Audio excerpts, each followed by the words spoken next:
Hi, Room 5. Welcome back to Me on the Map and our furthering our studies of the United States of America. So yesterday we began by working on sort of our map of America. And when we study America, one of the biggest things that we have to learn about is all its different symbols.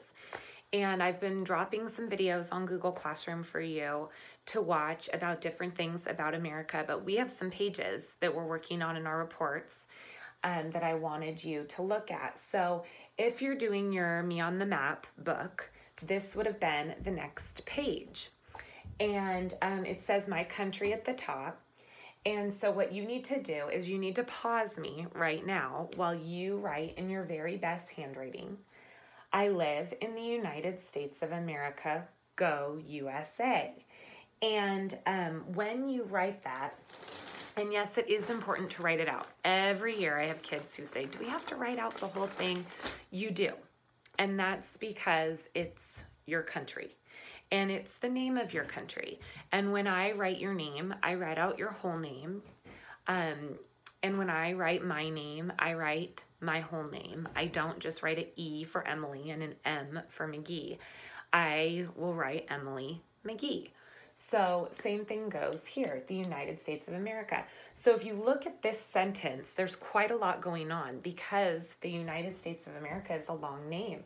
So of course we have our uppercase right here at the beginning for I, but then we have United States, and America is all uppercased. Now we've talked before about of is such a tiny word, it's only 2 letters, so we actually don't need to make it an uppercase. You can if you want though. And then we write go USA, and the reason we do that is to see that if you're writing USA, those letters all have to be uppercases because it's an abbreviation and it stands for the United States of America. Then this is our flag. And our flag has a very specific way that it needs to be colored. So this page right here is from if you also are doing the Book of American Symbols. Both of these can be found on Google Classroom and can be printed out. Some of you I know worked on this one right away that first week and to give yourself something to do. So if you already did it, that's great. You could actually go back and even check to make sure that you did it the proper way, because there's a very specific way to do it. On here, it gives you some words to use. And obviously, this is the flag pole that our flag is on. And then these are the stripes, and these are the stars. But there are a very specific number of stars and stripes on our flag. There are 50 stars, and there are 13 stripes. Well, we learned yesterday, and we know that there are 50 states. So that makes sense. Since there's 50 states in our country, there's a star for each one. But why on earth would there only be 13 stripes? And every year I have someone ask, Mrs. McGee, do I have to start with red? Yes, because that's how the flag starts. And when you draw the flag, you want to try and replicate it as best as possible. So those 13 stripes actually stand for our first 13 colonies. So when America was just an itty bitty baby, before it was actually a country, there were 13 areas. And these 13 areas, I have a map right here, these 13 areas were along the East Coast over here. And they were the first 13, they would become the first 13 states, but they were basically how our country began. So it has gone from 13 colonies up now to 50 states. So this kind of reminds us of our past and how we started.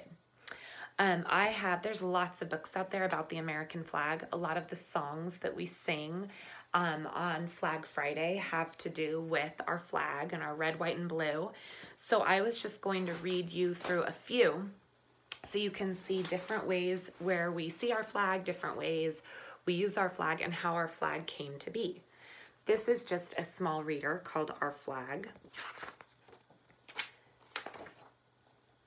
Long ago, our flag looked like this. So you can see this was one of the original flags of America before we had 50 states. So it was when there were only the 13.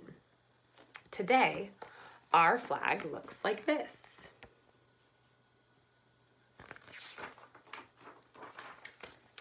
Long ago, a man named Francis Bellamy wrote a promise to our flag. We call this promise the Pledge of Allegiance. I pledge allegiance to the flag of the United States of America and to the republic for which it stands, one nation, under God, indivisible, with liberty and justice for all. Today, we still make this promise. We are proud of our flag. We are proud of our country. So that just had some nice true pictures, photographs in here. Now the Star-Spangled Banner. This is the Star-Spangled Banner.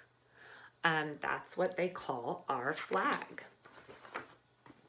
So this is the song that we sing. I'm not going to sing it, but I'm going to read the words, and you'll get a feeling for what these words mean. Oh, say, can you see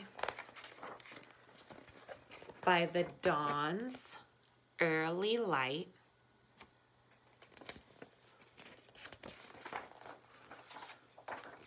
what so proudly we hailed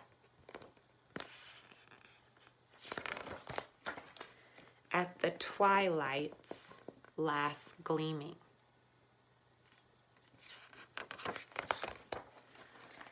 Whose broad stripes and bright stars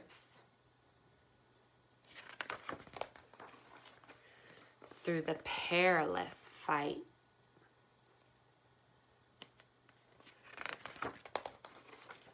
o'er the ramparts we watched were so gallantly streaming.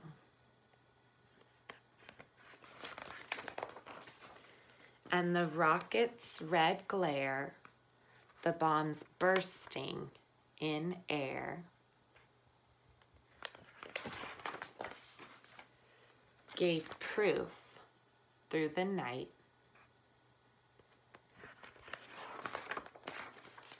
that our flag was still there.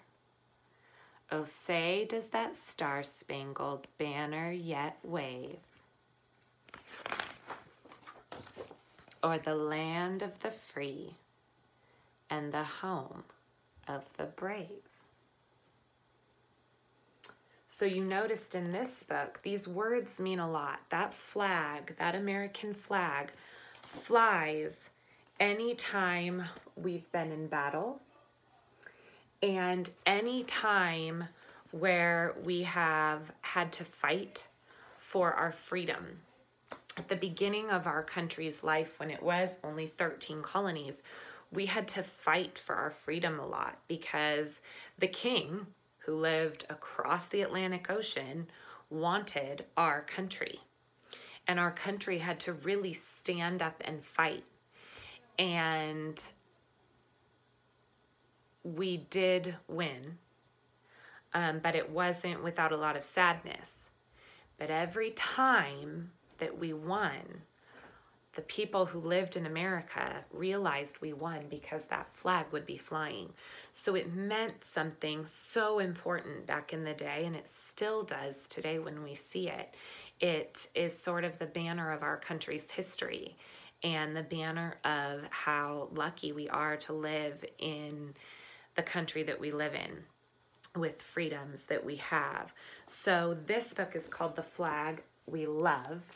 And I like it because it kind of shows where we see the flag today. Our flag is our country's symbols of ideas that are meant to last.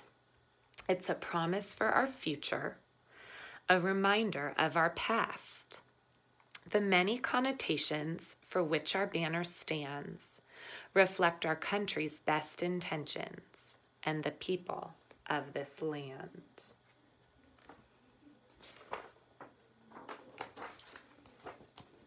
A seamstress stitched a banner for a country proud and new, from ribbon works of red and white and a yard of deep sky blue. And no one knows exactly who sewed the first flag. We do know that a woman named Betsy Ross sewed one of the first flags, but we're not sure if it was exactly the first one. A teacher raises a radiant flag to let the children know the schoolyard is a place to come for the chance to learn and grow. And all schools have the American flag flying because in our country, it is a law that you get to come to school. You get to come and learn. Americans stand together before ceremonies start and promise their allegiance with their hands across their heart. So this is a young girl saying the Pledge of Allegiance, and that's something that we do before all big ceremonies, all big sports games. The diligent stars and stripes waved on through the long and pounding night, while patriots prayed that they would see their flag at morning's light. So this is supposed to be the man who wrote the Star-Spangled Banner. His name was Francis Scott Key, and he was taken prisoner during a war while we were fighting for our independence. And while he was taken prisoner and out on the ship, out in the harbor, he was just hoping that our American flag would be flying the whole time, because that would mean that America was winning. So he's the one who wrote those words, the rocket's red glare. A casket draped with a solemn flag journeyed the countryside while people came from town and field to mourn the man who died. So you see, we know that train. That was the train that carried Abraham Lincoln. And of course, there were American flags flying on that train that day for all the hard work that he put into our country. Explorers carried a weary flag through snow and sun and wind and left the banner on the spot that marked their journey's end. So oftentimes explorers will drop the American flag at new places that they have traveled to say, we're from America and we were here. Children wave their festive flags and parade along the way as the drums roll and trumpets blare the rhythms of the day. So that might look like a 4th of July parade that we see in the summer. Athletes strain to be the best to the wild and thunderous roar of fans who chant their country's name with hopes their team will score. This is the Olympics. And you hope the best athletes in the world compete at the Olympics. And so to be on the American team is something special. When people come to our great country aboard ships that cross the sea, they are welcomed to our harbors by the flags of liberty. So in harbors where ships pull in, you'll see the American flag flying at lighthouses and at ports to say, this is our country, welcome.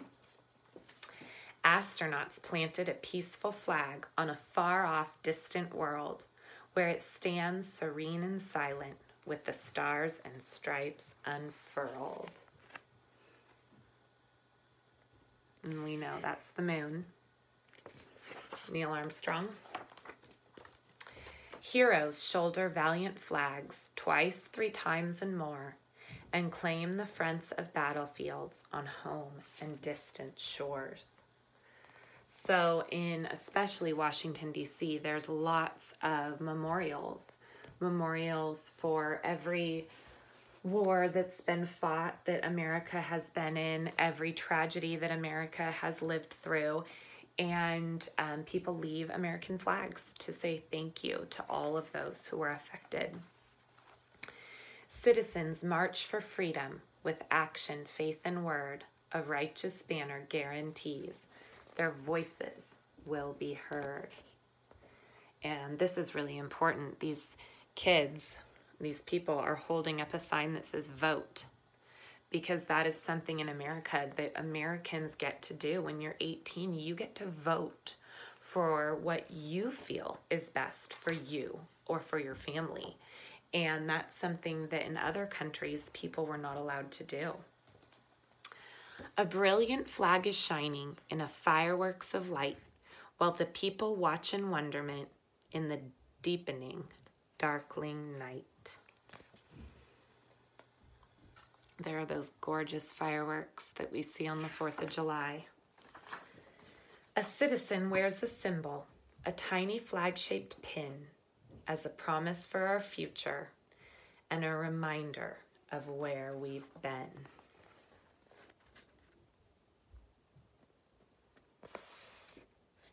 She's putting an American flag on him.